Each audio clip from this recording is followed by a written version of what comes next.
ពីណាគេនឹងខ្ញុំមិនដែលឃើញសោះតែមើលទៅដូចជាប្រហែល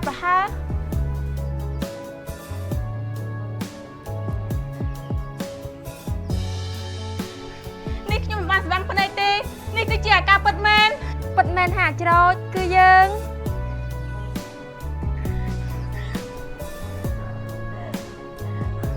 អាការពិតមែនយើងពិតជានឹកឯងខ្លាំងណាស់នេះឯងបែកយើងតែ2-3ខែសោះយើងស្មានតែឯងមានរៃកាត់ឡើងតា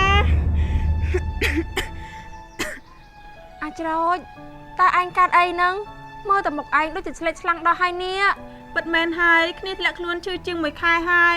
ទើបគ្នាសម្រេចចិត្តឈប់លក់ណាមួយគ្នាគ្មានលុយព្យាបាលខ្លួនទើបគ្នាសម្រេចចិត្តលក់ផ្ទះជាបន្ទាន់បែបនេះ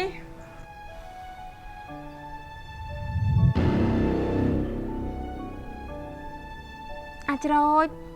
តើឯងឈឺអីទៅមើលទៅទឹកមុខរបស់ឯងដូចជាស្គមស្គាំងជាងមុនខ្លាំងណាស់គឺជំងឺបេះដូងគ្នារើឡើងវិញហ្នឹងណាហើយណាមួយត្រូវការប្រាក់ច្រើនណាស់ដើម្បីមកព្យាបាលគ្នាតែគ្នាគ្មានសមត្ថភាពរនោះទេអាកានេះមើលតើឯងដូចជាប្រែប្រួលច្រើនណាស់តើឯងមានរឿងអីកើតឡើងមែនទេអាចរោចរឿងនេះចាំយើងប្រាប់ឯងនៅពេលក្រោយតែឥឡូវនេះឯងត្រូវព្យាបាលខ្លួនឯងសិនព្យាបាលយ៉ាងម៉េច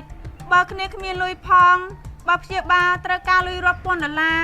ហើយបើរាល់ថ្ងៃនេះគ្នាគ្មានលុយ10-20ម៉ឺនជាប់នឹងខ្លួនផង